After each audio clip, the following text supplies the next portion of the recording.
یہ کتاب ہم نے سلیکٹ کیوں کی ہے؟ مطلب سب سے پہلے جو میں نے آپ کو عرض کی کہ جیسے ہی مجھے یہ ٹاسک ملا تو پہلی کتاب جو میرے ذہن میں آئی وہ یہی تھی. وہ کیوں میں نے سلیکٹ کیا ہے یہ کتاب، اس کے لیے میں آپ کو تھوڑا سا بیک گراؤنڈ بتاتا ہوں کہ باچا خان ایجوکیشن فاؤنڈیشن کے حوالے سے ہم کام کر رہے ہیں، اور باچا خان کی جو جدوجہد ہے، جو ان کی لائف ہے، وہ ساری آپ کے سامنے ہے. ان کا جو کام تھا اس کو اگر ہم سمرائز کریں تو ایک تو ان کا کام ہے سیاست میں، پولیٹکس میں، اور سیاست میں انہوں نے عدم تشدد کا جو نظریہ دیا اس کو پریکٹس کیا، اور ایک ایسی قوم کو جو بندوق ساتھ رکھنا اپنا افتخار فخر سمجھتی ہے، ان کو نان وائلنس پہ کنونس کرنا، یہ ان کی بہت بڑی اچیومنٹ تھی. تو پولیٹکس کے حوالے سے ان کی اچیومنٹ اور ان کا جو ایک بنیادی جو اصول ہے عدم تشدد کا انہوں نے دیا. سوشل ریفارمز میں انہوں نے کام کیا، اس کے لیے انجمن اصلاح افاغنہ کے نام سے تنظیم بنائی. اس کے علاوہ ایجوکیشن میں انہوں نے کام کیا، 100 سے زیادہ مدارس خود انہوں نے قائم کیے، 130 آزاد مدرسہ اس کو کہتے تھے. اور یہ جو آزاد مدرسہ ہے اس کی ضرورت کیوں پڑی؟ اس کی ضرورت اس لیے پڑی کہ اس وقت جتنے بھی اسکول کالجز تھے، ظاہر انگریز کی حکومت تھی، تو لوگ اپنے بچوں کو یا تو بھیجتے نہیں تھے ان اسکولوں میں، یا پھر اگر بھیجتے تھے تو دس واز اے فیکٹ کہ وہ ایک کالونائزڈ لرننگ ہوتی تھی، یعنی وہ لرننگ جو کہ تعلیم اور نصاب کے ذریعے کنٹرول کی جاتی ہے، اور مقصد اس کا لوگوں کو غلامی پہ آمادہ کرنا اور اس کلچر میں ان کو ڈھالنا ہوتا ہے. تو اس چیز کے خلاف جو انہوں نے آزاد مدرسے بنائے، اس میں انہوں نے کوشش کی کہ لرننگ جو ہے وہ ڈی کالونائزڈ ہو، اور اس ڈی کالونائزیشن کے لیے انہوں نے جیسے اپنا ایجوکیشن سسٹم دیا، اس میں ساتھ ساتھ لوکل کلچر کو بھی انہوں نے پروموٹ کیا، اور اس کے ساتھ ساتھ لوکل اکانومی کو اسٹرینگتھن کرنے کے لیے، جیسے اب چارسدہ میں کھڈی پہ ایک کپڑا بنتا ہے کھدر، تو جیسے پنجاب میں کمالیا کا کھدر آپ کا مشہور ہے، KPK میں چارسدہ کا کھدر مشہور ہے. پشاوری چپلی جو اس وقت پورے پاکستان میں اور پاکستان سے باہر بھی مشہور ہے، وہ بیسیکلی چارسدہ کی بنی ہوئی ہے. رجڑ کا علاقہ ہے، رجڑو مٹئی کا نا، وہاں کی مٹھائی بڑی مشہور ہے. اور یہ کام سکھانے کے لیے لوگوں کو باچا خان نے ہندوستان سے جو ان کاموں کے ایکسپرٹس تھے، جو کاریگر تھے، ان کو بلایا یہاں پہ، ان کا انٹریکشن لوگوں کے ساتھ کرایا اور ان کو یہ چیزیں سکھائیں. اب اس سے کیا ہوا، لوکل اکانومی اسٹرینگتھن ہوئی، اور وہ ڈی کالونائزیشن کی طرف آہستہ آہستہ وہ لوگ اکانومی کے حوالے سے بھی جانے لگے. تو یہ وہ ساری چیزیں ہیں. ہم بھی اس وقت جو کام کر رہے ہیں باچا خان ٹرسٹ ایجوکیشن فاؤنڈیشن میں، ہم بھی ڈی کالونائزیشن آف نالج پہ، ڈی کالونائزیشن آف لرننگ پہ ایکچولی کر رہے ہیں. اور اس کا بیک گراؤنڈ یا اس کی ضرورت کیوں ہے؟ اس کی ضرورت یہ ہے کہ ایک تو ہمارے ہاں KPK میں ویسے ہی جو number of out of school children ہیں وہ بہت زیادہ ہیں. اس وقت ایک اسسمنٹ یہ ہے کہ ہمیں 15,000 اسکولوں کی ضرورت ہے اگر ہم سب بچوں کو اسکول بھیجنا چاہیں تو، خیبر پختونخوا میں صرف. اور گورنمنٹ جو ہے وہ اس وقت کام تو کر رہی ہے، پیسہ خرچ کر رہی ہے وہ ایجوکیشن کے اوپر، لیکن وہ سفیشینٹ نہیں ہے، اور اتنا بجٹ نہیں تعلیم کو مل رہا جتنا کہ ہونا چاہیے. اور دوسری بات یہ کہ لرننگ ان گورنمنٹ سکولز میں وہ بھی کالونائزڈ لرننگ ہے، ڈی کالونائزڈ نہیں ہے. کالونائز سے مراد یہ ہے کہ ہمارے اپنے ہیروز، ہمارا اپنا کلچر، ہمارا اپنا ہینڈی کرافٹس، اس کے لیے کوئی گنجائش نہیں ہے اس میں. ہمارے ہیروز جو ہیں وہ باہر کے ہیں، ہمارا جو باقی چیزیں ہیں وہ فکری روایات جو ہمیں پڑھائی جاتی ہیں وہ باہر کی ہیں ساری. تو اس کا یعنی ایک بہت یہاں پر اسٹرانگ نیڈ ہے کہ لرننگ کو ڈی کالونائز کیا جائے، اور اس کے لیے میں نے یہ کتاب منتخب کی ہے، کیونکہ اس کا جو ٹائٹل ہے وہ ٹائٹل اس کا یہی ہے کہ فکری روایات کا تنقیدی مطالعہ اور مقامی فکر و شناخت کا مقدمہ. اگر آپ صرف اس کا ٹائٹل پہلا جو 2 الفاظ ہیں فکری روایات وہ پڑھیں گے تو شاید آپ کو اس کتاب کا مقصد سمجھ میں نہ آئے. یہ کتاب جو ہے یہ فلسفے کی اور فکری روایات کی تاریخ نہیں ہے اصل میں، اور نہ یہ اس کا پورا نام ہے. پورا نام اس کا جو ہے وہ تنقیدی مطالعہ اور اس کے ساتھ مقامی فکر و شناخت کا مقدمہ ہے. تو یہ مقامی فکر و شناخت جو ہے یہ لرننگ کو ڈی کالونائز کرنے کے لیے ضروری ہوتی ہے، اور اس کتاب کا بنیادی جو مقصد ہے، جو تھیم ہے وہ یہی ہے. تو اس لیے ہم نے اسٹڈی سرکل کے لیے یہ کتاب جو ہے وہ سلیکٹ کی ہے. میں آپ کو مختصراً اس کا لے آؤٹ بتاتا ہوں کتاب کا، اس کے بعد ہم چیپٹرز کی طرف جائیں گے. کتاب جو ہے وہ 3 حصوں میں لکھی گئی ہے. پہلا حصہ جو ہے اس میں فکری روایات اور فلسفے کا ایک جنرلائز سا تعارف ہے، جس کے 5 چیپٹرز ہیں، چیپٹر 1 to 5. اس کے بعد پھر دوسرا حصہ جو ہے وہ محکوم قوموں کا فلسفہ، یعنی وہ سوسائٹیز، وہ اقوام جن کو کالونائزڈ کیا جاتا ہے، ان کے اندر اپنا لوکل کوئی فکر یا فلسفہ موجود ہوتا ہے یا نہیں ہوتا. یہ اس کا ٹاپک ہے، اور یہ جو پورشن ہے اس کتاب کا یہ بڑا اسٹرانگ ہے. اسپیشلی جمشید صاحب اس میں آپ نے جو افریقہ کا اور لیٹن امریکہ کا مقدمہ جس طریقے سے پیش کیا ہے دیٹ از امیزنگ. مطلب اس سے پہلے ہمیں بالکل اندازہ نہیں تھا کہ افریقہ کا بھی کوئی فلسفہ ہو سکتا ہے. جیسے آپ سوچتے ہیں نا افریقہ کے بارے میں تو ذہن میں وہ قبائلی زندگی اور جنگل اور بھوک پیاس اور فیمائن اور مطلب آدم خوری تک یہ ساری چیزیں آپ کے ذہن میں آتی ہیں نا. لیکن آپ حیران ہوں گے جب آپ یہ کتاب پڑھیں گے کہ افریقہ کا بھی فلسفہ ہے. وہ ریٹن فارم میں نہیں ہے, وہ الگ بات ہے, لیکن ایک مقامی فکر اور فلسفہ ان کا ہے. تو اس دوسرے حصے میں انہوں نے یہ چیزیں ڈسکس کی ہیں. اس کے بعد پھر اچھا اسی دوسرے حصے میں افریقہ کے ساتھ ساتھ انہوں نے یونان کے ساتھ کمپیریزن کیا ہے. اس کے بعد امریکن انڈین, سینٹرل امریکن اور لیٹن امریکن اقوام ان کا جو فلسفہ ہے وہ بھی ڈسکس کیا ہے. پھر تیسرا جو پورشن ہے اس میں انہوں نے مشرقی اقوام کا فلسفہ ڈسکس کیا ہے, جس میں چائنا ہے, جاپان ہے, تاؤ مت, بدھ مت, جین مت, یہ چیز اس میں آ جاتی ہیں, ہندوستانی فلسفہ ہے. اور اس طرح سے یہ کتاب یہاں پر مکمل ہو جاتی ہے.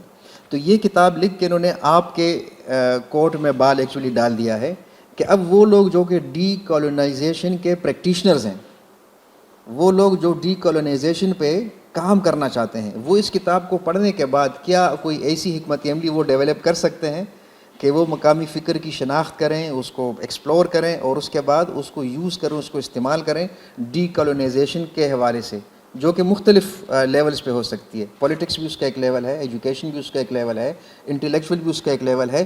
اس کے لحاظ سے یہ کتاب جو ہے یہ بڑی ریلیونٹ ہے اور انشاءاللہ اگلے چیپٹرز میں ہم اسی پہ تھوڑی تھوڑی بات کریں گے.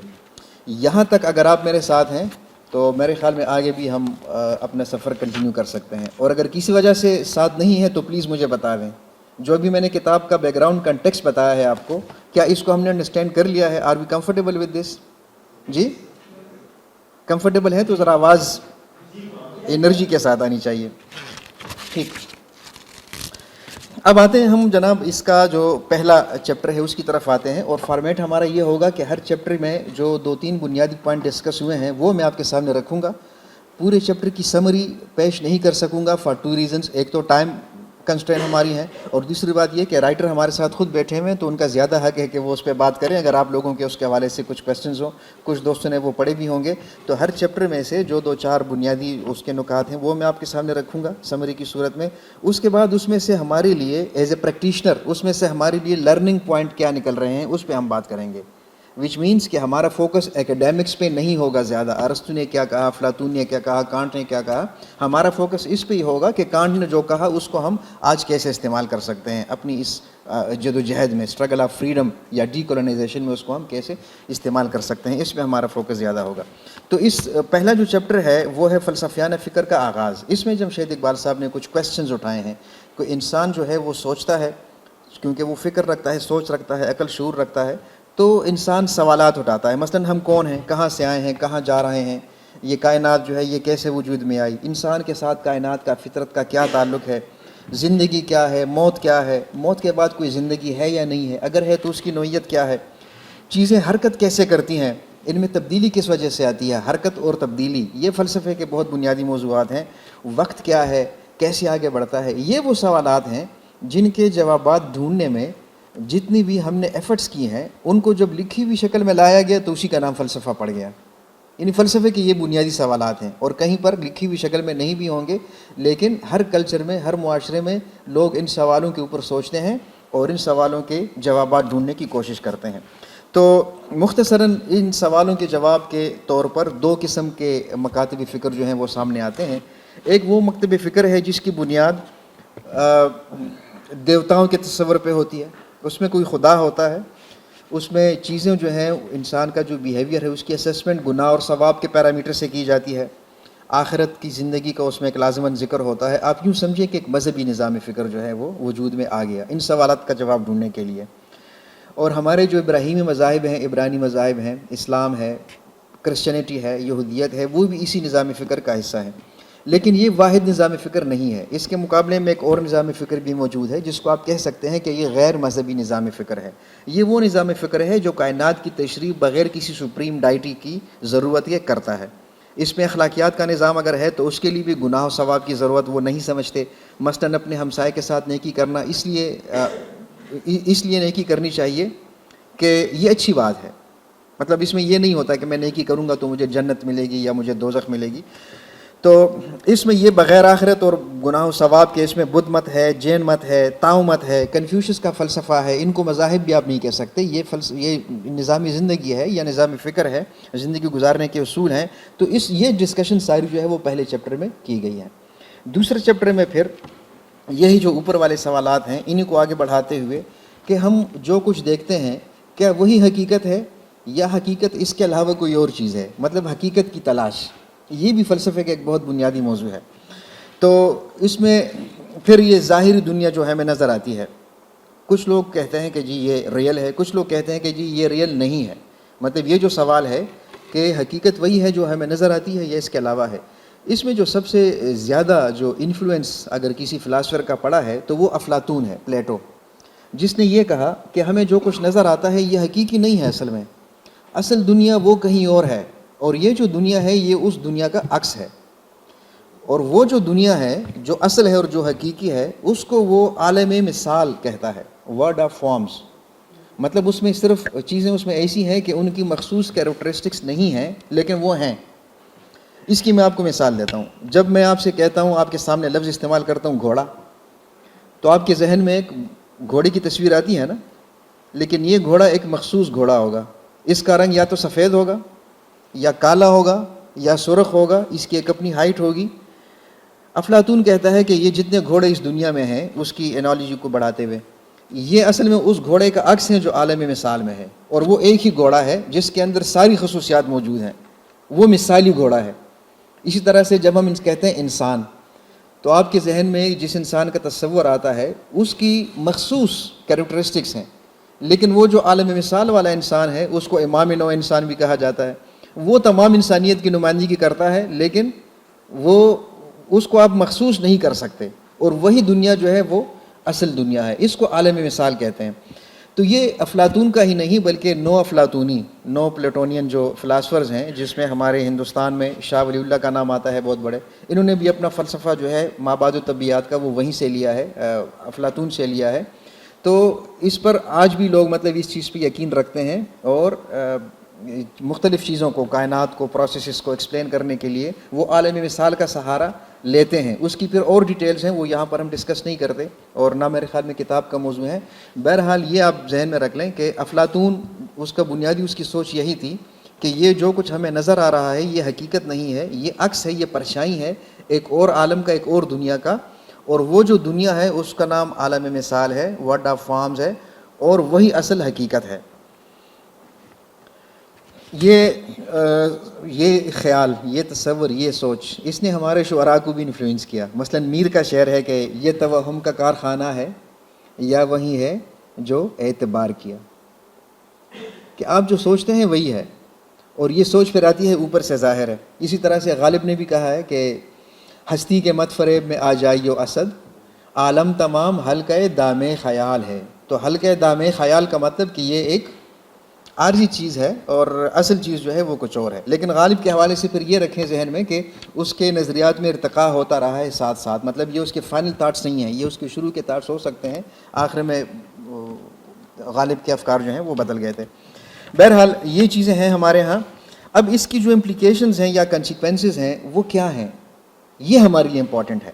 جب ہم ڈی کولونائزیشن آف لرننگ کی بات کرتے ہیں تو اس کی کنسیکوینسز یہ ہیں کہ اگر عالم مثال ہی اصل دنیا ہے اور یہ دنیا حقیقی نہیں ہے تو اس کا مطلب ہے کہ یہ دنیا عارضی ہے، آخرت اصل ہے، اور جو غیر متبدل حقیقت ہیں وہ کچھ اور چیزیں ہیں جو کہ بیونڈ دس میٹیریل ورلڈ ہیں. تو یہ چیز آپ ذہن میں رکھیں، اور آگے ہم چلتے ہیں پھر تیسرے چیپٹر کی طرف کہ انہی کے اوپر فردر جب چیزیں بلڈ اپ کی گئیں تو کیا کیا اس کے نتائج سامنے آئے. مثلا ایک ظاہری دنیا جو ہم دیکھتے ہیں اور ایک بنیادی حقیقت، ان کا آپس میں ربط کیا ہے. اسی سوال کو دوسرے انداز میں یوں بھی کہا جا سکتا ہے کہ ایک ہے روح اور ایک ہے جسم. اب یہاں سے روح اور جسم کی ڈولیٹی شروع ہو گئی، اور تیسرے چیپٹر کا نام بھی یہی ہے، duality of mind and body, جسم اور روح کی سنویت. یعنی جب آپ کی یہ سوچ ہو کہ یہ دنیا جس میں ہم بیٹھے ہیں، جس کو ہم دیکھ رہے ہیں، یہ الگ ہے اور اصل دنیا الگ ہے، تو پھر انسان کو بھی اسی طرح سے آپ ڈسکرائب کرتے ہیں. ورنہ زندہ اور مردہ انسان میں کیا فرق ہے؟ تو جب روح نکل جاتی ہے، سمجھا یہ جاتا ہے، تو انسان مر جاتا ہے. تو اس کا مطلب ہے کہ روح جو ہے وہ الگ چیز ہے اور جسم جو ہے وہ الگ چیز ہے. اسی طرح سے پھر انسان اور کائنات یہ بھی الگ الگ ہیں دونوں. اور جب الگ ہیں تو پھر ان کا تعلق کیا ہے؟ تعلق یہ ہے کہ کائنات جو ہے وہ انسان کے لیے بنائی گئی ہے. اب یہ دیکھیں اسی کے کنسیکوینسز ہیں جو آگے ہمیں لے کے جا رہے ہیں. جب انسان کائنات کے لیے بنی ہے تو پھر اس کا مطلب ہے کہ انسان کو اس سے فائدہ اٹھانا چاہیے, اس کو تسخیر کرنا چاہیے, اور یہ چونکہ اشرف المخلوقات ہے تو اس کو حق حاصل ہے کہ یہ باقی مخلوقات کے ساتھ کسی بھی طرح کا سلوک کرے. اور یہ جو فائدہ اٹھانا اور تسخیر کرنے والی بات ہے یہ کبھی کبھی ایکسپلائٹیشن تک پہنچ جاتی ہے کہ ہم اپنے انوائرمنٹ کا, اپنے ریسورسز کا اس حد تک استعمال کرتے ہیں کہ وہ ایکسپلائٹ ہم ان کو کر رہے ہوتے ہیں اور اس کو ہم ریفربش, ریپلینش اس کو ہم نہیں کر رہے ہوتے. تو اس سے کیا ہوتا ہے کہ انسان جو ہے اس میں ایک تو اب کمپٹیشن میں آ جاتا ہے ماحول کے ساتھ, اپنے انوائرمنٹ کے ساتھ, رادر دین کوآرڈینیشن, کمپٹیشن میں آ جاتا ہے. اور دوسری بات یہ کہ اس سوچ کے جو لوگ ہوتے ہیں, تھوڑا سا میں اگر کھل کر کہوں, مذہبی لوگ, ان کو آپ نے دیکھا ہوگا کہ ان میں اپنے ماحول کے لیے کنسرن بہت ہی کم ہوتا ہے, منیمم ہوتا ہے. ٹھیک ہے, مسجد میں بیٹھے ہیں, وضو بنا رہے ہیں, نل کا کھلا ہوا ہے اور 15 منٹ نل کا بہہ رہا ہے اور یہ لوگ وضو بنا رہے ہیں. ان کو یہ احساس نہیں ہوتا کہ پانی جو ہے دنیا میں بہرحال وہ لمیٹڈ ہے, ایک نیچرل ریسورس ہے لیکن لمیٹڈ ہے. پوری دنیا میں جتنا پانی ہے اس کا 98% تو سمندر میں ہے, پینے کے قابل نہیں ہے. 2% رہ گیا, اس میں 1% جو ہے وہ فریز ہے گلیشیئرس کی صورت میں. 1% جو ہے پانی کا وہ ندی نالوں کی شکل میں آتا ہے جس کو ہم پینے کے لیے, کپڑے دھونے کے لیے وغیرہ وغیرہ استعمال کرتے ہیں. اب یہ جو مائنڈ سیٹ ہے کہ جی کائنات انسان کے لیے بنائی گئی ہے تو ہر چیز سے فائدہ اٹھانے کا مجھے حق ہے اور یہ ریسورسز لامحدود ہیں, یہ کبھی ختم نہیں ہوں گے, اس سے پھر اس طرح کے بیہیویئر جو ہیں وہ سامنے آتے ہیں. اس کے مقابلے میں دوسرا جو مکتب فکر ہے وہ یہ سمجھتا ہے کہ روح اور جسم یہ الگ نہیں ہے, ان دونوں کے اندر ایک کوآرڈینیشن ہے, جو بھی ہے وہ یہی ہے جو ہمیں نظر آ رہا ہے.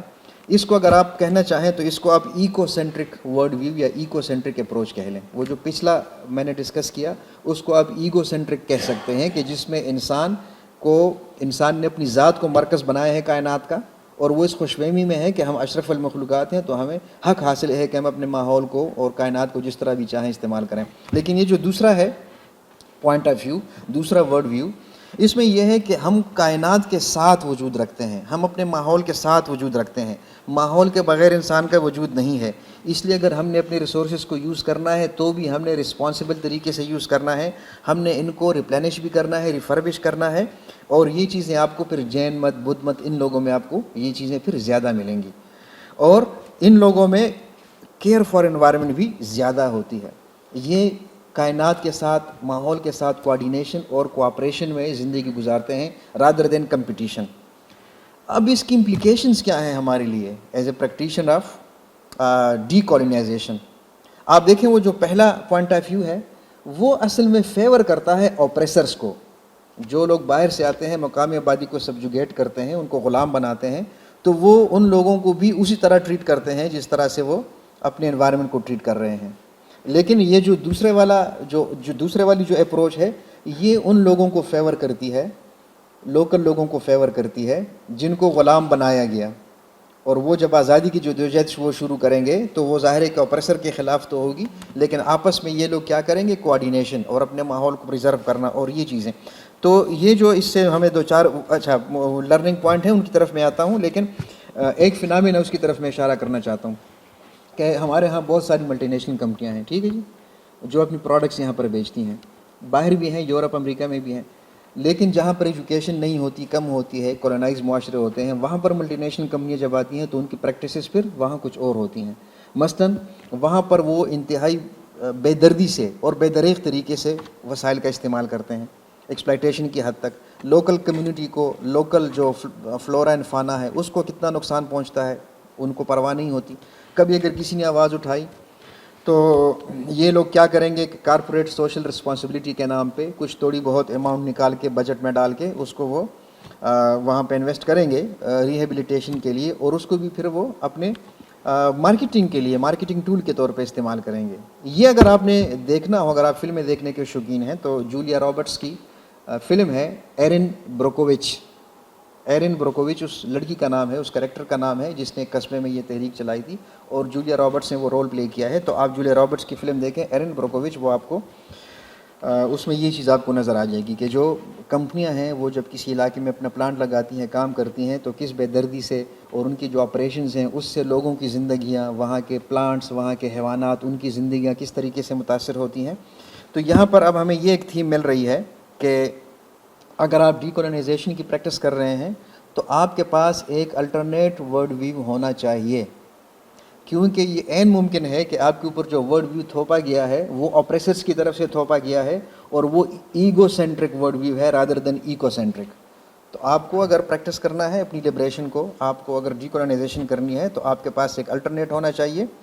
اور دوسری بات جو اس چیپٹر میں ڈسکس ہوئی ہے فلسفے کے حوالے سے، وہ ڈیکارٹ ایک فلسفی ہے، اس کی اپروچ جمشید صاحب نے ڈسکس کی ہے کہ وہ ہر چیز کو یعنی جاننے کے لیے، آگہی حاصل کرنے کے لیے، علم حاصل کرنے کے لیے وہ ہر چیز کے اوپر شک کرتا ہے، اسکیپٹسزم یہ اس کی ایک بنیادی اپروچ ہے۔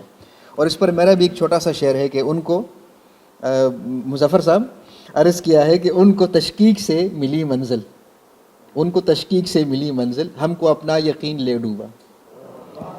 یقین گمراہ کرتا ہے، شک رہنمائی کرتا ہے، یقین گمراہ کرتا ہے۔ تو جس سوسائٹی میں آپ رہ رہے ہیں اگر وہ اوپریس سوسائٹی ہے تو جن چیزوں کو آپ حقائق سمجھتے ہیں ہو سکتا ہے کہ وہ حقائق نہ ہوں، تو آپ ان پہ شک کریں۔ اپنی ڈی کولونائزیشن کا سفر جو ہے وہ اسکیپٹسزم سے شروع کریں، ہر چیز کو چیلنج کریں، ہر چیز کے بارے میں پوچھیں، سوال کریں۔ ٹھیک ہے جی، تو یہ تیسرے اس کا چیپٹر کا خلاصہ ہے۔ پھر آگے فورتھ چیپٹر میں جس کا نام ہے کانٹ، یہ بھی ایک فلسفی تھا، ایمانوئل کانٹ جرمن فلسفی تھا، تنقید، اخلاقیات اور مذہب۔ اس میں وہ تشکیک سے بھی ایک سٹیپ آگے بڑھ کے وہ کہتا ہے کہ نہیں، آپ ان کے اوپر تنقید بھی کریں۔ تو اس کا جو بنیادی ٹول تھا کانٹ کا چیزوں کو سمجھنے کا، وہ کرٹیک ہے رادر دین اسکیپٹسزم۔ اور اس نے جو 3 کتابیں اپنی لکھی ہیں وہ بھی اسی نام سے لکھی ہیں، critique of the pure reason, critique of the practical reason and critique of judgement, یہ اس کی 3 کتابیں ہیں۔ تو وہ یہ کہتا ہے، بلکہ اس نے جو خالد افروزی اور روشن خیالی کی، روشن نظری کی جو تعریف کی ہے وہ میں کتاب سے ہی کوٹ کر کے آپ کو سناتا ہوں کہ روشن نظری اس ناپختگی کی اس نیند سے بیداری کا نام ہے جس میں ہم صرف طاقتور کی ہدایت کے محتاج ہو کر رہ جاتے ہیں۔ وہ نیند جس میں ہم صرف طاقتور کی ہدایت کے محتاج ہو کر رہ جاتے ہیں، جب اس سے آپ اپنے آپ کو آزاد کر لیتے ہیں تو آپ کی ڈی کولونائزیشن، آپ کی خیرات افروزی جو ہے وہ شروع ہو جاتی ہے۔ اس کا مطلب پھر وہ پچھلی بات سے میں لنک کر رہا ہوں کہ آپ کو جو چیزیں، جو پیراڈائمز، جو فکس پیراڈائمز ہیں جو آپ کو نظر آ رہے ہیں، ہو سکتا ہے وہ حقیقی نہ ہوں، وہ بنائے گئے ہوں، تو اس لیے آپ ان کو چیلنج کریں۔ ڈیکارٹ کہتا ہے آپ ان پہ شک کریں، اور کانٹ کہتا ہے کہ آپ اس پہ تنقید بھی کریں، آپ اس کو کرٹیسائز بھی کریں۔ جو دوسرا اس کی اپروچ ہے چیزوں کو سمجھنے کی کانٹ کی، وہ ہے کازیشن یا کاز اینڈ ایفیکٹ۔ اس کو آپ سلسلہ علت و معلول بھی کہہ سکتے ہیں، اردو میں منطق میں بہت لوگ استعمال کرتے ہیں، جس کے معنی آسانی سے یہ ہیں کہ آپ کو جو بھی فنامنا نظر آتا ہے، جو بھی چیز آپ کو نظر آتی ہے، وہ ایک پچھلے عمل کا نتیجہ ہے۔ وہ پچھلا عمل اس کے لیے وجہ ہے اور یہ علت ہے اور یہ معلول ہے، پھر یہ معلول جو ہے وہ کسی اور چیز کے لیے وجہ بن جاتی ہے اور اس کا کوئی اور نتیجہ نکلتا ہے۔ اس سلسلے کو اگر آپ پیچھے کی طرف بڑھاتے جائیں گے تو آپ ایک علت اولا تک پہنچ جائیں گے، پرائمری کاز تک آپ پہنچ جائیں گے۔ وہی پرائمری کاز جو ہے اس کو آپ خدا کہہ لیں یا اس کو آپ کچھ بھی کہہ لیں، تو یہ کانٹ کی اپروچ ہے۔ اور یہی چیز جب سائیکالوجی میں آئی، سائیکالوجی پہ بھی کانٹ نے بات کی ہے، سائیکالوجی میں جب یہ چیز آئی cause and effect, cause and effect, cause and effect, تو اس کی ٹرمینالوجیز ہو گئی stimulus and response, stimulus and response, stimulus and response. اب اسٹیمولس کیا ہے؟ کوئی بھی چیز جو آپ کو کوئی حرکت کرنے پہ، کوئی رسپانس دینے پہ آپ کو اکساتی ہے۔ تو اسٹیمولس اینڈ رسپانس میں یعنی یہ اصل میں انسانی رویے کو سمجھنے کی ایک بنیاد ہے۔ نفسیات جو علم ہے وہ انسانی رویوں کو سمجھنے کے علم کا نام ہے۔ تو کانٹ نے یہاں پر ایک وارننگ دی ہے، اس نے متنبہ کیا ہے، انتباہ کیا ہے کہ یہ بہت خطرناک علم ہے، نفسیات کا جو علم ہے، سائیکالوجی بہت خطرناک علم ہے۔ وہ اس لیے کہ اگر ہم انسانی رویے کو سمجھنے کے قابل ہو گئے تو ہم اس کو مینیپولیٹ کرنے پر بھی قادر ہو جائیں گے، اور پھر لوگ اپنے من چاہے نتائج حاصل کرنے کے لیے انسانوں کو مشینوں کی طرح یا چیزوں کی طرح استعمال کریں گے، مینیپولیٹ کریں گے۔ یہی وارننگ پھر برٹرن رسل نے بھی دی ہے، اس نے بھی یہی کہا ہے کہ سائیکالوجی میں جو ایڈوانسمنٹ ہو رہی ہے اچھی بات ہے، لیکن مجھے خدشہ یہ ہے کہ یہ چیز آگے جا کے انسانوں کو کنٹرول کرنے کے لیے استعمال ہوگی، اور ایسا ہو چکا اور بدقسمتی سے ابھی بھی ہو رہا ہے۔ اسپیشلی کالونائزیشن میں آپ دیکھیں کہ جہاں بھی اوپریسر جاتے ہیں وہ سب سے پہلے کیا کرتے ہیں، جو جس قوم کو وہ غلام بناتے ہیں، جس کو وہ سبجوگیٹ کرتے ہیں، کولونائز کرتے ہیں، اس کے پرانے آثار مٹاتے ہیں. جی ہم مسلمان ہیں نا، پٹھان 1400 سال پرانے، اس سے پہلے ہم کیا تھے جی؟ سوائے انٹیلیکچوئلس کے کسی کو نہیں پتا ہوتا کہ ہم ہندو بھی رہے ہیں ایک وقت میں، ہم بدھسٹ بھی رہے ہیں. ٹھیک ہے، تو یہ کیا ہے کہ جب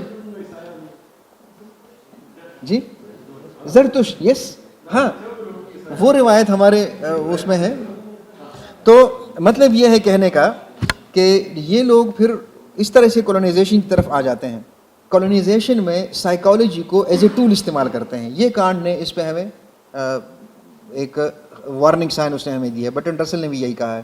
اچھا، جو معاشرے کولونائز نہیں ہیں وہاں پر بھی ایک طبقہ اپنی قوم کے باقی افراد کو، ان کی بیہیویئرس کو کنٹرول کرنے کے لیے سائیکالوجی کو استعمال کرتا ہے.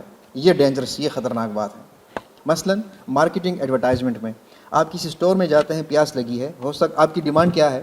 اگر پیاس لگی ہے کیا ہے؟ پانی.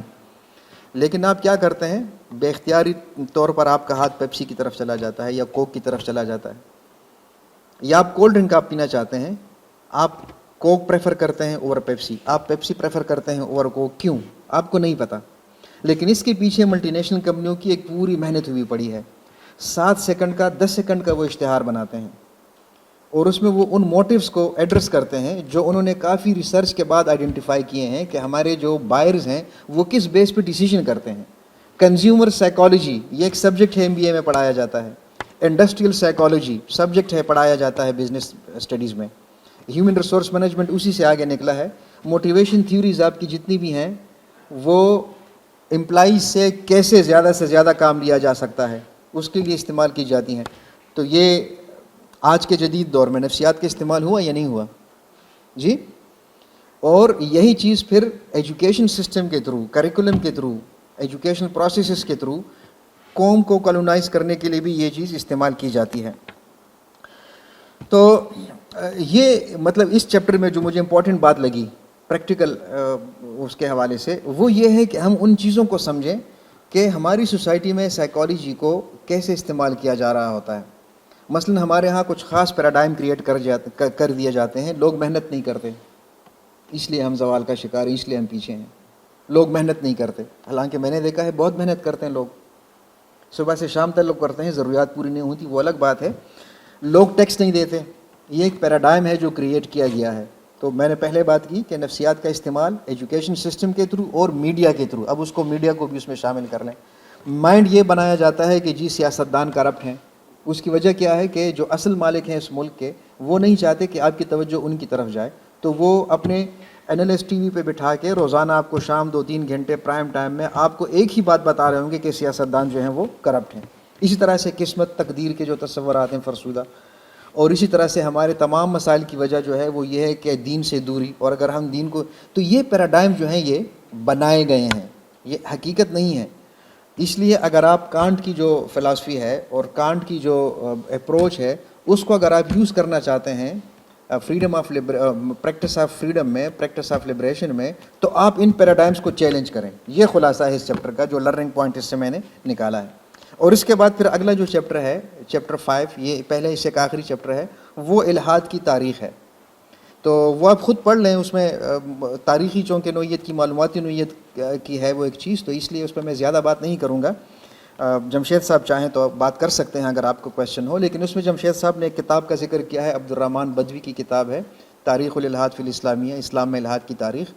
تو اس میں جو بنیادی نقطہ سمجھنے کا ہے وہ یہ ہے کہ ایتھیزم یا الحاد یا کسی آسمانی ہستی کے بغیر کائنات کے پروسیسز کو سمجھنے اور ایکسپلین کرنے کی جو کوشش ہے، یہ کوئی ریئیکشن نہیں ہے کہ جناب مذہب آیا پھر مذہب کے مقابلے میں ایک چیز آئی. اور نہ یہ بات ہے کہ پہلے سب لوگ مذہبی تھے پھر بعد میں وہ ملحد ہو گئے. ایسی بات نہیں ہے کہ یہ قوم جو ہے نا یہ تو بالکل انسیولائز تھی، یہ تو بالکل جاہل تھے، ان کو تو کھانے پینے کی تمیز نہیں تھی اور ان کو تو سارا کچھ ہم نے سکھایا. جی کہیں پانی پینے پلانے پہ جھگڑا، کہیں گھوڑا آگے بڑھانے پہ جھگڑا، یہ چیزیں ہیں نا الطاف حسین حالی کی مصدے سے اسلام. ہاں تو اصل میں ایسا نہیں ہے. اس کے بعد اگلا اسٹڈی سرکل نویدی فکر پہ ہے ڈاکٹر صاحب کا، اس میں سبت حسن نے بھی تفصیل بتائی ہے کہ عرب جو ہیں وہ اسلام سے پہلے بھی بہت آرگنائز لوگ تھے، ان میں بہت سی اچھی خصوصیات تھیں، بری بھی تھیں، لیکن ایسا بالکل نہیں ہے کہ بیٹیوں کو زندہ دفن کرنا اور گھوڑا آگے بڑھانے پہ جھگڑا اور یہ ایگزیجریشن کی گئی ہے تاکہ اس بات کو جسٹیفائی کیا جا سکے کہ اتر کر ہرا سے سوئے قوم آیا اور ایک نسخی کیمیا ساتھ لایا، اور اس نسخی کیمیا سے راتوں رات ایک تبدیلی آ گئی۔ اس چیز کو بنیاد گراؤنڈ بنانے کے لیے یہ ساری چیزیں گڑھی گئیں، تو یہ اصل میں وہ جاوید چودھری والی تاریخ ہے جو وہ خود لکھتا ہے، یہ اصل تاریخ نہیں ہے۔ ٹھیک ہے جی، تو پہلی چیز تو جمشید اقبال صاحب نے یہ ڈسکس کیا ہے کہ نالج از پاور، لیکن آپریس سوسائٹیز میں پاور از نالج بن جاتی ہے۔ تو ہمارے لیے بڑا ضروری ہے کہ ہم اس سوسائٹی کی جو اصل تاریخ ہے، اس کے جو اصل فکر ہے، اس کے جو اصل روایات ہیں، اس کو ہم ایکسپلور کریں۔ اور افریقہ کی جب بات ہوتی ہے، چیپٹر افریقہ کے بارے میں ہے، تو میں نے پہلے عرض کیا کہ ہمارے ذہن میں کچھ اور تصورات آتے ہیں جی، قحط، فیمائن اور جہالت اور خانہ جنگی، یہ ساری چیزیں آتی ہیں، لیکن ایسا نہیں ہے، کیونکہ یہ تو وہ تاریخ ہے، تو وہ پکچر ہے جو یہ لوگ ہمیں دکھاتے ہیں۔ افریقی اقوام کا اپنا فلسفہ ہے، اب وہ ریٹن نہیں ہے، وہ الگ بات ہے، لیکن فلسفے کے لیے قطعاً ضروری نہیں ہے کہ وہ ہمیشہ ریٹن بھی ہو۔ مثلاً ان کے اپنے تہوار ہیں، رسم و رواج ہیں، رقص ہیں، ڈانسز ہیں۔ اب وہ جو ڈانس کرتے ہیں اپنے افریقہ کے قبائلی جو ڈانسز ہیں، وہ آپ نے دیکھے ہوئے ہیں، کسی نے مور کا وہ پنکھ لگائے ہوئے ہیں، مور بنا ہوا ہے، کسی نے شیر کی کھال پہنی ہوئی ہے، وہ شیر بنا ہوا ہے جی، کوئی جو ہے وہ بھیڑیا بنا ہوا ہے۔ تو یہ کیا ہے؟ یہ اپنے ماحول سے وہ اپنے آپ کو جوڑا ہوا ہے۔ They are so closely connected with their environment, اپنے ماحول کے ساتھ جڑ کے وہ لوگ چلتے ہیں۔ تو یہ چیزیں جو ہیں یہ ہم نے ایکسپلور کرنی ہیں۔ ایک افریقی سردار سے ایک کال جو ہے منسوب ہے، وہ کہتا ہے کہ جب انگریز اور مسیحی مبلغین جب ہمارے پاس آئے تو ان کے ہاتھ میں بائبل تھی اور ہمارے پاس زمینیں تھیں، پھر انہوں نے ہمیں مسیحی بنانا شروع کیا، ہمیں بائبل پڑھانی شروع کی، تو آج ہمارے پاس بائبل ہے اور ان کے پاس ہماری زمینیں ہیں۔ تو دیکھیں اس طرح سے کولونائزیشن ہوتی ہے، اور اس میں مذہب کا بھی کردار ہوتا ہے، یعنی جو کولونائزر ہے وہ مذہب کو بھی اپنے مخصوص مفادات کے لیے استعمال کرتا ہے۔ تو یہ چیز ہم نے سمجھنی ہے۔ اگر ہم ڈی کولونائزیشن کی بات کر رہے ہیں اپنی سوسائٹی میں، تو افریقہ کی مثال اسی لیے ڈسکس ہو رہی ہے کہ ہو سکتا ہے آپ کی اپنی سوسائٹی میں بھی کوئی ریٹن فلسفہ آپ کو نہ ملے، لیکن اس کا مطلب یہ قطعاً نہیں ہے کہ فلسفہ ہے ہی نہیں۔ تھیمز ہیں، ان کو آپ نے ایکسپلور کرنا ہے، وہ کیسے کرنا ہے وہ الگ ٹاپک ہے۔ اس میں پھر ایک اور جو محکوم طبقے میں سے ہی کچھ لوگ اٹھتے ہیں، اور یہ کامن فینامین ہے، یہ ہر جگہ ہوتا ہے۔ وہ کیا کرتے ہیں، وہ یہ جو اپریسر ہیں، جو کالونائزر ہیں، ان سے اتنے متاثر ہو جاتے ہیں، ان کے ساتھ کوئی ریٹن ایگریمنٹ نہیں ہوتا کہ آپ ہمیں اتنے پیسے دو گے، ہم آپ کے لیے اتنا کام کریں گے، لیکن ان سے ذہنی طور پر متاثر وہ ہو جاتے ہیں، اور وہ انہی کے لیے کام کرتے ہیں، انہی کی روایات کو، انہی کی فکر کو، انہی کی فلسفے کو، انہی کی سوچ کو وہ پروموٹ کرتے ہیں۔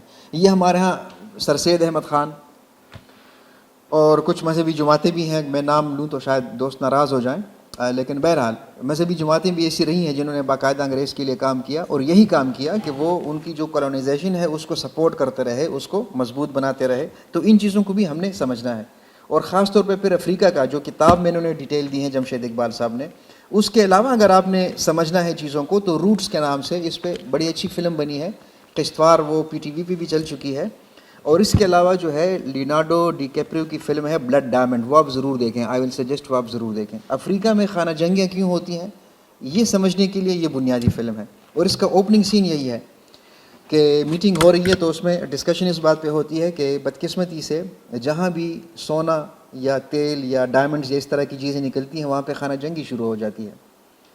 تو یہ افریقہ میں یہ وسائل بہت زیادہ ہیں، رچ ہیں، ڈائمنڈز ہیں وہاں پر، پریشیس سٹونز ہیں، سونا بھی ہے، سب کچھ ہے، لیکن خانہ جنگی کیوں ہوتی ہے؟ خانہ جنگی اس لیے ہوتی ہے کہ ان چیزوں کے جو بائرز ہیں، ڈائمنڈز کے جو بائرز ہیں، گولڈ کے جو بائرز ہیں، جو نکالنے والے ہیں، اگر خانہ جنگی نہیں ہوگی تو یہ چیزیں گورنمنٹ کے کنٹرول میں ہوں گی، ٹھیک ہے جی، اور گورنمنٹ سے ڈیل کرنا ان کے لیے ہمیشہ مشکل ہوتا ہے۔ اس کے مقابلے میں اگر یہ جو ملیٹنٹ گروپس ہیں، کسی گروپ کے علاقے کے اوپر ایک گروپ کا قبضہ ہے، کسی علاقے کے اوپر دوسرا گروپ کا قبضہ ہے، اب ان گروپس کو ڈیل کرنا ان کے لیے آسان ہوتا ہے۔ کیوں؟ گروپ کو کھانا چاہیے، فوڈ چاہیے نا، ملیٹنٹس، ان کو دوائی چاہیے، ان کو اسلحہ چاہیے، تو یہ چیزیں ان کو، یہ جو بائرز ہیں بڑے بڑے ڈائمنڈس کے، گولڈ کے، یہ ان کو سپلائی کرتے ہیں، اور بدلے میں اپنے من مانے ریٹس پہ ان سے یہ چیزیں لیتے ہیں۔ اگر یہاں پر ایک اسٹیبلش گورنمنٹ ہو، سسٹم ہو، اور سسٹم کے تحت وہ آ کر معاہدہ کر کے وہ مائننگ کریں گے اور گولڈ لے کر جائیں گے، تو ظاہر ہے کہ ان کو وہ زیادہ کاسٹ اس کی پے کرنی پڑے گی. تو اس چیز کو سمجھنے کے لیے میں نے آپ کو فلم ریکمینڈ کی بلڈ ڈائمنڈس، وہ آپ ضرور دیکھیں، اس میں آپ کو یہ چیپٹر پورا جو ہے وہ سامنے آ جائے گا.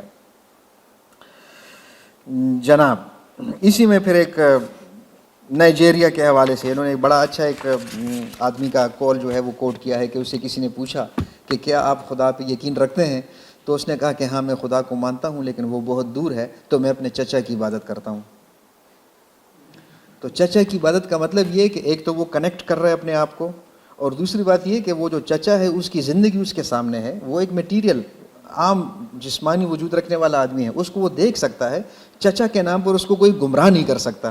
اور اگر وہ ایک ایسے اندیکھے خدا کی عبادت کرے جس کو نہ اس نے دیکھا ہے اور نہ اس کی تبلیغ کرنے والے نے اس کو دیکھا ہے، تو ظاہر ہے کہ اس کے نام پر گمراہ کرنا لوگوں کو بہت آسان ہے. جو آپ سے مولوی پنڈت پیر آپ سے جو کہے گا آپ اس پہ ایمان لے آئیں گے. تو یہ ایک مجھے پسند آیا تو میں نے کہا کوٹ کر دوں.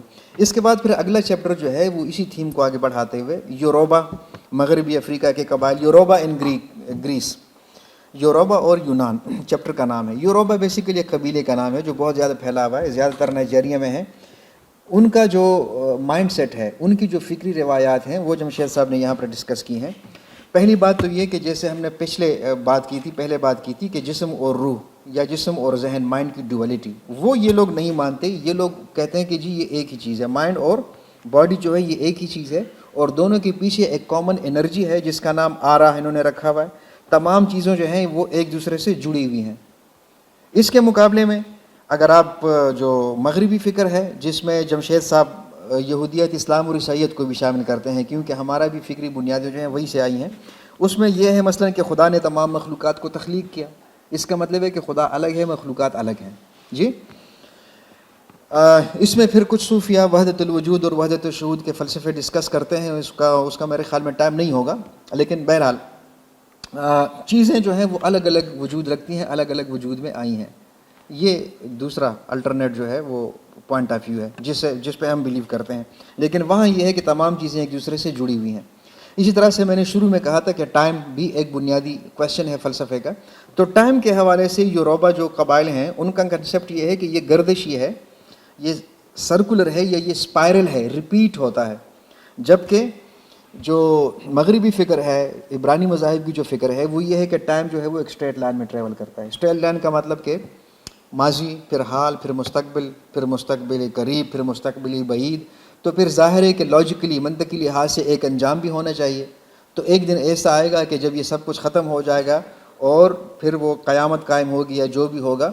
لیکن اس کا اب الٹیمیٹ نتیجہ کیا نکلتا ہے کہ یہ دنیا عارضی ہے، لہٰذا ہم نے اسی پہ فوکس کرنا ہے جو کہ آخرت میں آئے گا.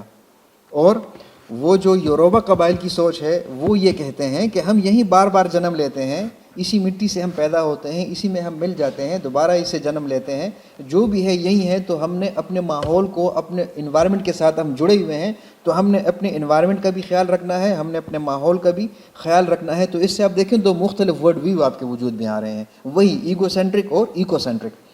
تو ڈی کالونائزیشن کے لیے، اچھا میں نے پہلے بھی بتایا تھا کہ یہ جو egocentric point of view ہے یہ اوپریسر کو فیور کرتا ہے. اصل میں اوپریسر بڑا اس چیز کو اچھا، اس کو پسند کرتا ہے، وہ چاہتا ہے کہ یہ چیزیں جو وہ پھیلائے اور آپ کو بھی وہ یہ یقین دلائے کہ یہ دنیا تو جناب عارضی ہے اور بس چند دنوں میں ختم ہو جانا ہے. بادشاہ خان کا ذکر ہو رہا ہے تو انہی کا وہ ایک واقعہ مجھے یاد آ گیا کہ حج پہ جب وہ گئے تھے، جا رہے تھے، واپس آ رہے تھے، فلسطین سے ان کا گزر ہوا. تو کہتے ہیں جی وہاں میں نے دیکھا کہ جتنے بھی فرٹائل لینڈ ہیں وہ ساری یہودیوں کے پاس ہیں، اور جو وہاں کے عرب ہیں، لوکل ہیں، ان کے پاس زمینیں بنجر پڑی ہوئی ہیں ساری. تو میں نے ان سے پوچھا کہ یہ کیوں؟ تو انہوں نے کہا کہ جی زمینیں تو ساری اسی طرح سے ہیں، لیکن یہ یہودی جو ہے نا یہ ہمارے پاس آتے ہیں تو ہمیں پیسے دیتے ہیں، پھر ہم ان کو اپنی زمین بیچ دیتے ہیں، اور جو زمین ہم بیچتے ہیں اس کو یہ محنت کر کے، صحرا بھی ہو تو اس کو یہ کھیت کلیان بنا دیتے ہیں، اور ہماری زمینیں ویسی پڑی ہوئی ہیں. تو کہتے ہیں میں نے پھر ان سے پوچھا کہ آپ یہ کیوں کرتے ہیں؟ آپ کو تو پتہ ہے کہ یہ آپ سے اصل میں جو یورپ سے مائگریٹ ہوئے تھے نا یہودی، ان کے پاس پیسہ تھا، وہ بڑے مالدار تھے، تو آپ کیوں ان کو اپنی زمینیں بیچ رہے ہیں؟ تو کہتے ہیں ان کا جواب یہ تھا کہ ہمیں اپنے مولویوں نے یہ کہا ہے کہ قیامت قائم ہونے والی ہے، امام مہدی آنے والے ہیں، اور امام مہدی جب آئیں گے تو ہم ان کو قتل کریں گے، ان سے اپنی زمینیں واپس لیں گے، تو آپ ان سے پیسے بھی لو، ان کو زمینیں بیچو، ان سے پیسے بھی لو، اور ان کو زمینیں بھی آپ کو واپس مل جائیں گی۔ اب دیکھیں یہ کیا ہے، یہ وہ مائنڈ سیٹ ہے جو کہ وہ وقت جو ہم نے کہا کہ اسٹریٹ لائن میں سفر کرتی ہے نا، کرتا ہے وقت، یہ اس سے اس طرح کے مائنڈ سیٹ پر پیدا ہوتے ہیں۔ تو آپ نے اگر ڈی کولونائزیشن کرنی ہے تو آپ نے اس کو بھی دیکھنا ہے کہ آپ کا مائنڈ سیٹ کیا ہے، کیا آپ نے اختیار کرنا ہے مائنڈ سیٹ، اور آپ نے یہ بھی دیکھنا ہے کہ اپنے ماحول اور انوائرمنٹ کو آپ کتنا اس کے اندر ایڈجسٹ کرتے ہیں۔ انوائرمنٹ، کنزرویشن آف انوائرمنٹ، پانی ہے، درخت ہیں، سبزہ ہے، ان چیزوں کا آپ نے خیال رکھنا ہے، کیونکہ جو اپریسر ہے اس کو ان چیزوں کی پرواہ نہیں ہوتی۔ آج ملتان میں کیا ہو رہا ہے؟ ڈی ایچ اے بن رہا ہے جی، اور آموں کے درخت جو ہیں وہ کاٹے جا رہے ہیں۔ تو اس سیزن میں چون سا آم مارکیٹ میں نہیں آیا، پچھلی سیزن میں آیا تھا، تھوڑا سا مہنگا تھا، اس سیزن میں کم از کم ہمارے ہاں کے پی کے کی مارکیٹ میں بالکل آیا ہی نہیں، گزشتہ سیزن کی بات کر رہا ہوں۔ اور جس کو چونسا کے نام پہ پروموٹ کیا گیا وہ چونسا نہیں تھا، مطلب چونسا تو ہم جانتے ہیں اس کے اندر وہ ریشے نہیں ہوتے، تو ایک ریشوں والی ایک ویرائٹی، کوئی اور ویرائٹی آئی تھی، اس کو چونسا کے نام پہ انہوں نے پروموٹ کیا۔ اس کی وجہ یہ ہے کہ چونسا کے باغات زیادہ تر ملتان میں ہیں، اب وہاں درخت تو کٹ گئے، ڈی ایچ اے بن گیا۔ تو اب دیکھیں اس کو اسی طرح سے، ہاں اب کارپوریٹ فارمنگ کا آ گیا۔ فوج نے 45,000 ایکڑ سے زیادہ زمین جنوبی پنجاب میں الاٹ کروائی ہے، خود ہی اپنے آپ کو الاٹ کروائی ہے کہ یہاں پہ ہم کارپوریٹ فارمنگ کریں گے۔ اب کارپوریٹ فارمنگ کس کو فیور کرتی ہے؟ کارپوریٹ فارمنگ آپریسر کو فیور کرتی ہے۔ اگر اس کو گندم میں منافع ہے، گندم اس کی ضرورت ہے، تو وہ گندم اس پہ کاشت کرے گا۔ اگر اس کو کافی کی ضرورت ہے، وہاں پہ کافی بینز جو ہیں وہ اگ سکتے ہیں، کافی کا پلانٹ لگ سکتا ہے، وہ کافی پلانٹ لگائے گا، وہ گندم نہیں لگائے گا، چاہے یہاں پر عوام جو ہیں وہ بھوک سے مرتے رہیں جی۔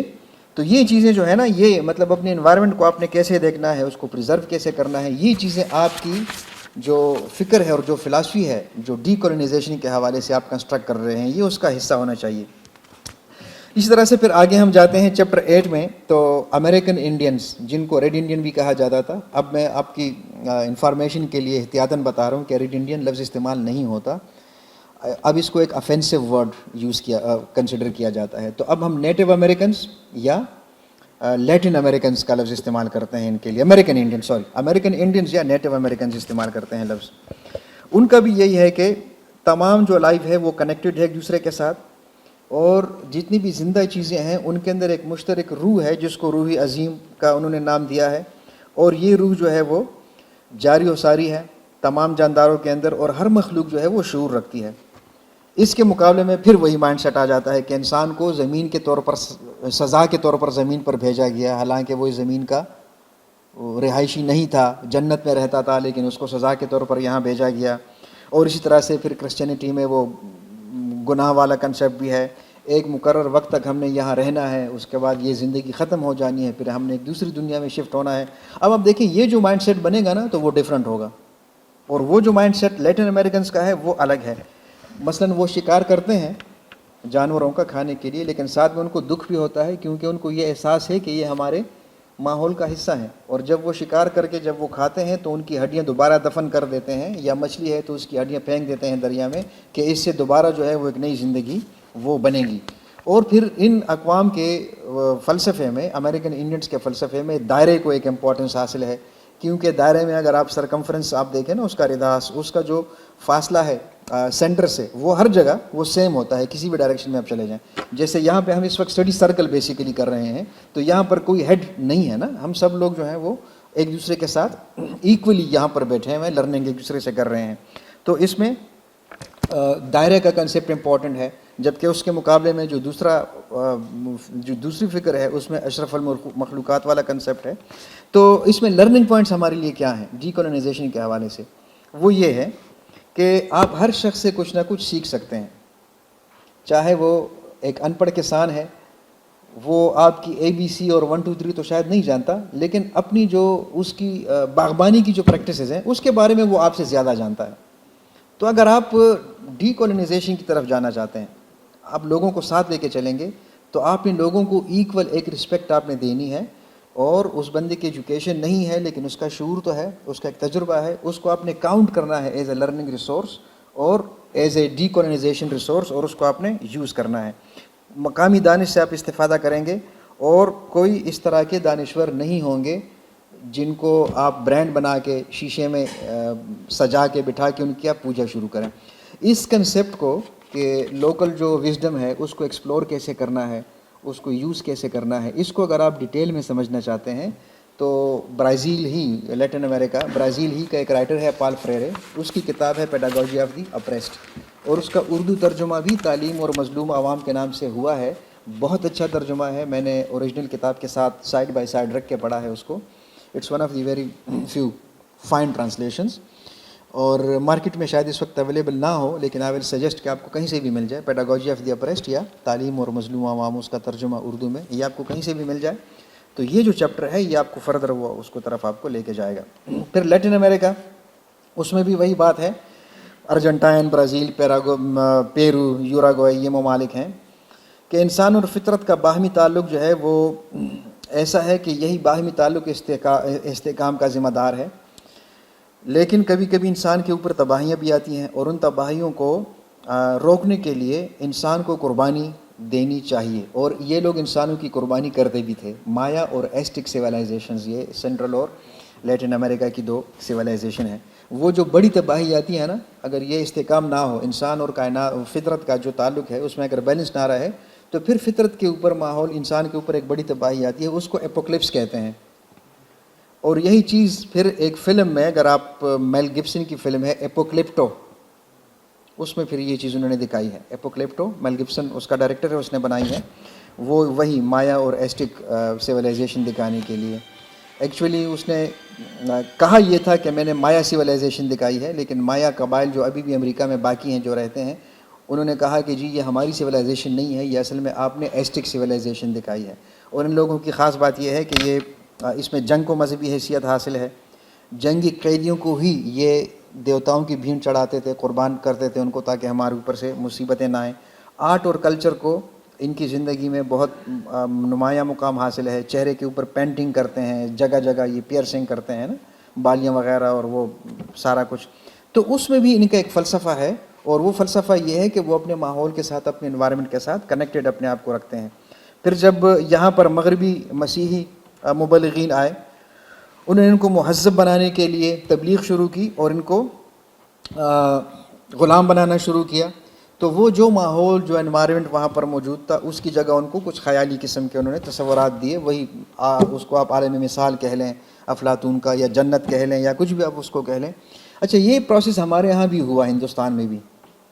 یہاں پر بھی جو ہمارا اپنا معاشرہ ہے, یعنی اس کو ٹھیک کرنے کی بجائے, اس کو سماج میں سدھار پیدا کرنے کے لیے کام کرنے کی بجائے, ہمیں نعرہ کیا دیا گیا, اسلامی ریاست, حکومت الہیہ, ریاست مدینہ. اب یہ کیا ہے؟ یہ سارے موہوم نعرے ہیں. ملت اسلامیہ, اس طرح کی کوئی چیز نہیں ہے جس کا کوئی وجود ہو, یا جس کو آپ اپنے پریکٹس جو آپ کی ہے لبریشن کی, ڈی کولونائزیشن کی, اس کی بنیاد آپ اس کو بنا سکیں. ان چیزوں کو آپ بنیاد نہیں بنا سکتے جی. اور پھر اس میں بہت بڑا رول اقبال کا ہے, اس پر انشاءاللہ پھر کسی اور سیشن میں بات کریں گے. لیکن جو اس سے لرننگ پوائنٹ ہمارے نکلتے ہیں وہ یہ ہیں کہ مقامی فکر کی دریافت کے لیے آرٹ اور کلچر کو آپ اسٹڈی کریں. جیسے مایا اور ایسٹک سویلائزیشن میں نے بات کی, آپ اس چیز کو اسٹڈی کریں. اور دوسری چیز, آپ قابل حصول اہداف بنائیں. آپ اتنے دور کے آئیڈیلز نہ دیں لوگوں کو کہ جن کو اچیو کرنا اتنا مشکل ہو کہ اس جدوجہد میں آدھے راستے میں ہی ان کا دم نکل جائے, تھک جائیں. اور آپ مذہب کو, ریلیجن کو اس کی حدود میں رکھیں. انفرادی زندگی میں ٹھیک ہے, لیکن اجتماعی زندگی میں جب بھی آپ اس کو ایک سپریم پوزیشن دیں گے تو پھر ظاہر ہے کہ اوپریسر پھر اس کو استعمال کرے گا, اور آپ کو پتہ بھی نہیں چلے گا کہ ہم کہاں سے چیزوں کا شکار ہو رہے ہیں. تو اس پہ جناب آپ کا دوسرا حصہ جو ہے وہ مکمل ہو جاتا ہے. اس کے بعد جو تیسرا حصہ ہے وہ مشرقی فلسفے کا ہے. اس میں چین, جاپان, کوریا, یہ جو ممالک ہیں ان کا فلسفہ ڈسکس ہوا ہے.